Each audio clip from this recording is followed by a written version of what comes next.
हाँ जी, अस्सलाम वालेकुम, सत श्री अकाल, नमस्कार ते दंगे मातरम साथियों, जय आर्यवर्त। आज थोड़ी सी हिंदी में बात करनी पड़ेगी, क्योंकि हमारे बहुत सारे भाई हैं जो बोलते हैं कि हमें पंजाबी समझ नहीं आती, आप बड़ी टिपिकल पंजाबी बोलते हो। तो हिंदी तो हमें भी नहीं आती, हिंदी उर्दू जो समझते हैं लोग, हिंदी तो हमें भी नहीं आती, पर आज हम कोशिश करेंगे जितनी सी थोड़ी बहुत ही आती है, हमें तो सिर्फ वक्खी पाड़ हिंदी आती है, वो बोलेंगे। आज सूत्रों के हवाले से पता चला है कि जो हमारे हैं, जो बोलते थे हिंदी चीनी भाई भाई, जिन्होंने आके भारत माता ढाई, वो सूत्रों के हवाले से पता चला कि उन्होंने भी मान लिया है कि भाई हमने आपकी सीमा और रेखा का उल्लंघन किया है। नहीं सॉरी, उन्होंने कहा है हमने आपकी सीमा और सीमा रेखा का उल्लंघन किया है, और वो हमारी सीमा और रेखा का उल्लंघन करके वो आगे हैं 5 किलोमीटर। तो वहां पे आके उन्होंने झंडे गाड़ दिए हैं, वो वहां बंकर बना रहे हैं। पीछे थोड़ा जाकर क्या कहते होते हैं 20-25 किले, पीछे 20-25 किले जाकर उन्होंने वो सारे जहाज जो उतारे हुए हैं, वहां पे टैंक भी हैं, और वो तैयारी कर रहे हैं हिंदी चीनी भाई भाई का अगला नारा देने के लिए, क्योंकि उन्होंने भारत माता तो ढा ली। तो अब थोड़ा मोदी जी को लोग पूछ रहे हैं कि आप तो बोलते थे कि हम लाल आंख दिखाएंगे, तो वो लाल आंख तो दिखाई नहीं गई। उन्होंने हमारे आर्या पुत्र का कुछ ना कुछ लाल कर दिया। वो जो 36 फौजी पकड़े थे, कुछ लाल हो गया उनका, अब उन्होंने छोड़ दिए। अब हमारे जो टीवी चैनल हैं वो बहुत रौला पा रहे हैं, वो असलियत दिखला नहीं रहे हैं। वो ये बोल रहे हैं कि चाइना अमरीका को गाली दे रहा है। वो जिवें कहंदे नहीं हुंदे चवलां हुंदियां जड़ियां, वो दूजे बंदे ने जाके उंगल दिंदे आ भी भाई तैनू फलाना बंदा गालां कढदा पिया आ। आपदे तां कुछ पल्ले नहीं हैगा। जो हम बोलते हैं कि हम ये कर देंगे, हम वो कर देंगे, हम वक्खी पाड़ देंगे, वो वक्खी तो अब हमारी पाटी पड़ी है।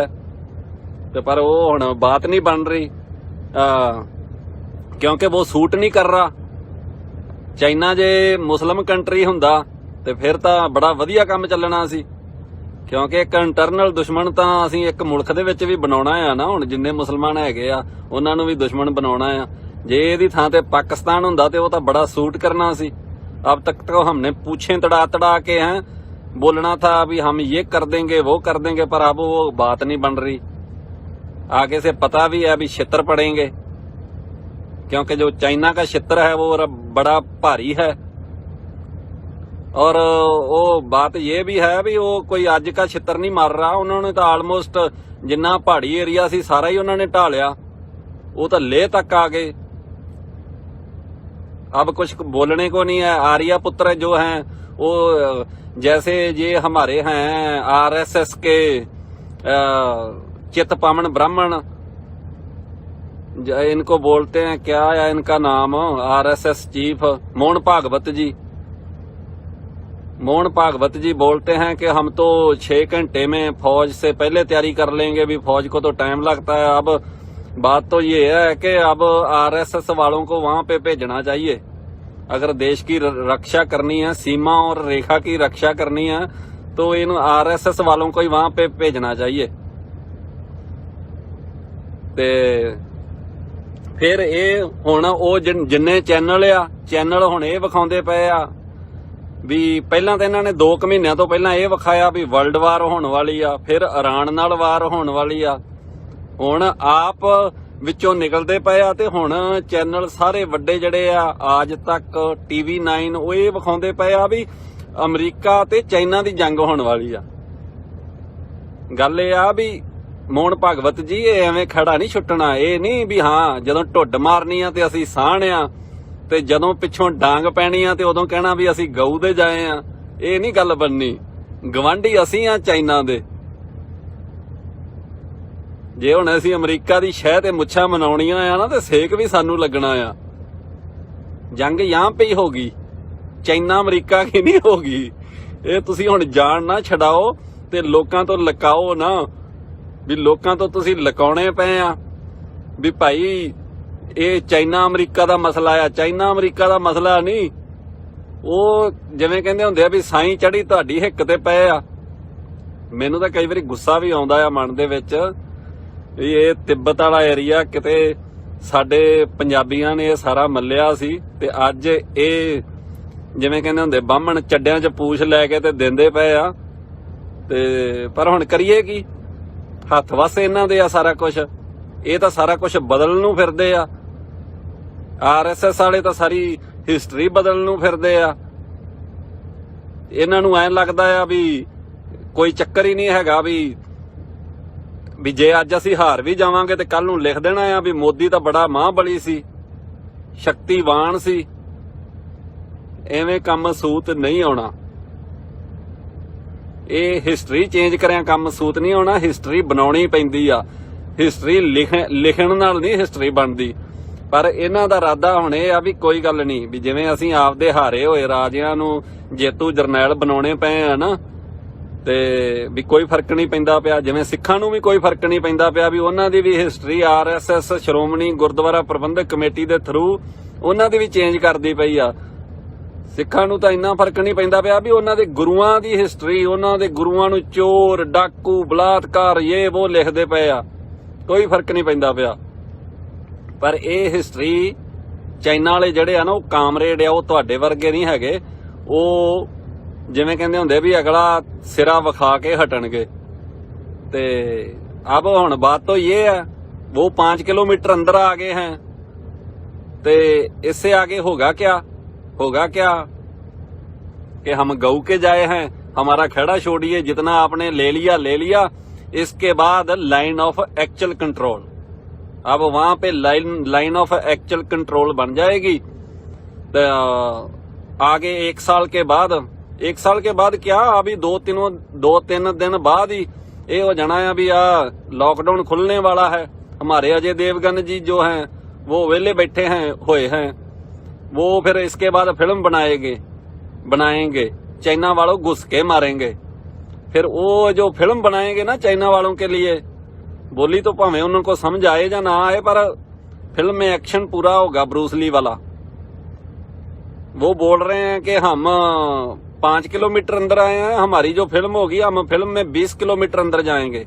और जो हमारा अजय देवगन का नरानी चेहरा है, आप देखते ही होंगे कितना खूबसूरत है। देखिए वो कैसे पीटता है इनको। और तो अब हम कुछ कर नहीं सकते, होगा तो यही, फिल्म बनाएंगे। और जो हमारे जो कागजी शेर हैं, जिन्हां दे दिमाग दे विच असीं भूत सवार कीता होया भी असीं पाकिस्तान नूं ढा लवांगे, असीं चाइना नूं ढा लवांगे। साडे जरनल करनल आके ते आज तक फलाना स्टेशन वो उत्थे इत्थे ऐ बोलदे आ। ते हुण 4-5 दिन मनोरंजन होऊगा, बाद च उत्थों हत्थ जोड़ के खड़ा छडावांगे भी भाई ठीक है, जिथों तक तुसीं आ गए भी भाईया जी वेलकम, बह जाओ इत्थे, बना लो चौंकियां, वो उत्थे बन जाणगियां। ते ये जो हमारे जो RSS वाले हैं, ये जो हमारे BJP वाले हैं, ये इसके बाद फिल्म के बीच दिखाएंगे कि हम 20 किलोमीटर अंदर गए थे चाइना के, और उसके बाद काम रफा दफा हो जाएगा, अगला इलेक्शन आ जाएगा, फिर हम पाकिस्तान के दिवाले हो जाएंगे। ओके चलो ठीक है, जिउंदे वसदे रहो। ये तुसी वेखियो भी ये जुत्तियां किन्नियां खांदे, ਜਿਹੜੀਆਂ ਇਹਨਾਂ ਦੀਆਂ ਕਰਤੂਤਾਂ ਆ ਨਾ। 5 ਵਾਰੀ ਉਹਨਾਂ ਨੂੰ ਕਿਹਾ ਆ ਵੀ ਸਾਡੇ ਨਾਲ ਫਲੈਗ ਮੀਟਿੰਗ ਕਰੋ, 5 ਵਾਰੀ ਉਹਨਾਂ ਨੇ ਕਿਹਾ ਵੀ ਡੰਡੀ ਲੱਗੋ, ਵੀ ਅਸੀਂ ਨਹੀਂ ਕੋਈ ਗੱਲਬਾਤ ਕਰਨੀ, ਵੀ ਜਿੱਥੋਂ ਤੱਕ ਅਸੀਂ ਆ ਗਏ ਆ, ਗੱਲ ਖਤਮ। ਤੋ ਹੁਣ ਉਹ ਜਿਵੇਂ ਕਹਿੰਦੇ ਹੁੰਦੇ ਵੀ ਮੂੰਹ ਲੁਕਾਉਣੇ ਕੋ ਥਾਂ ਨਹੀਂ ਲੱਭ ਰਹੀ, ਤੇ ਥਾਂ ਲੱਭਣੀ ਵੀ ਨਹੀਂ, ਅਜੇ ਤਾਂ ਹੋਰ ਥਾਂ ਤੰਗ ਹੋਣਾ ਆ। ये जो बोलते हैं ना, हमें अफगानिस्तान से निकाला गया, हमें हिंदू कुश से निकाला गया, हमें यहाँ से निकाला गया, वहां से निकाला गया, हिंदुओं जाग जाओ। ते हिंदू जाग गए हैं, जो नेपाल के हिंदू हैं ना, वो जाग गए हैं। उन्होंने डंडा उधर से उठा लिया है कि ये जो तुम्हारा हिंदुत्व का वायरस है ना, वो सबसे खतरनाक है।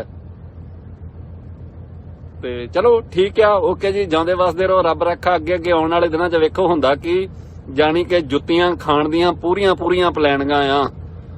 ਬਗਾਨੀ ਸ਼ਹਿ ਤੇ ਮੁੱਛਾਂ ਹੁਣ ਮਨਾਉਣੀਆਂ ਆ। ਅਮਰੀਕਾ ਬੜੀ ਦੂਰ ਆ ਤੇ ਇਹ ਪਾਕਿਸਤਾਨ ਨੇ ਤਾਂ ਝਾਲ ਝੱਲ ਲਈ ਸੀ ਸੋਵੀਅਤ ਯੂਨੀਅਨ ਨੂੰ ਤੋੜਨ ਵਾਲੀ, ਤੇ ਉਦੋਂ ਬਾਅਦ ਜਿੰਨੇ ਹਾਲਾਤ ਪਾਕਿਸਤਾਨ 'ਚ ਖਰਾਬ ਹੋਏ ਤੇ ਜੋ ਕੁਝ ਪਾਕਿਸਤਾਨ ਨੇ ਝੱਲਿਆ, ਪਰ ਇਹਨਾਂ ਨੂੰ ਚੱਡੀ ਧਾਰੀਆਂ ਨੂੰ ਇਹ ਨਹੀਂ ਪਤਾ ਵੀ ਅਸੀਂ ਪਾਕਿਸਤਾਨ ਨਹੀਂ। ਵੀ ਤੁਹਾਡੇ ਜੇ ਮਨ ਦੇ ਵਿੱਚ ਇਹ ਚਾਹ ਹੋਵੇ ਨਾ ਵੀ ਅਮਰੀਕਾ ਦੀ ਸ਼ਹਿ ਦੇ ਵਿੱਚ ਅਸੀਂ ਚਾਈਨਾ ਨੂੰ ਤੋੜ ਦਿਆਂਗੇ ਤੇ ਆਹ ਕਰ ਦਿਆਂਗੇ, ਉਹ ਕਰ ਦਿਆਂਗੇ, ਉਹ ਨਹੀਂ ਹੋਣਾ। ਚਾਈਨਾ ਬੜਾ ਪਾਵਰਫੁਲ ਕੰਟਰੀ ਆ, ਤੁਹਾਡੇ ਸਿਰ ਤੇ ਬੈਠਾ ਆ, ਚੀਕ ਵੀ ਨਹੀਂ ਮਾਰਨ ਦੇਣੀ ਉਹਨੇ। ओके जी, रब रखा, बाय। मोहतरम नाज़रीन, आज की इस वीडियो को ज़्यादा से ज़्यादा शेयर और लाइक लाजमी करें और ऐसी मालूमाती तजज़ियाती दिलचस्प वीडियो के लिए हमारे चैनल को सब्सक्राइब करें और साथ जुड़े बेल आइकन को दबा दें ताकि नए आने वाली वीडियो आपको बर वक्त और हर वक्त मिलती रहे। शुक्रिया, अल्लाह हाफिज़।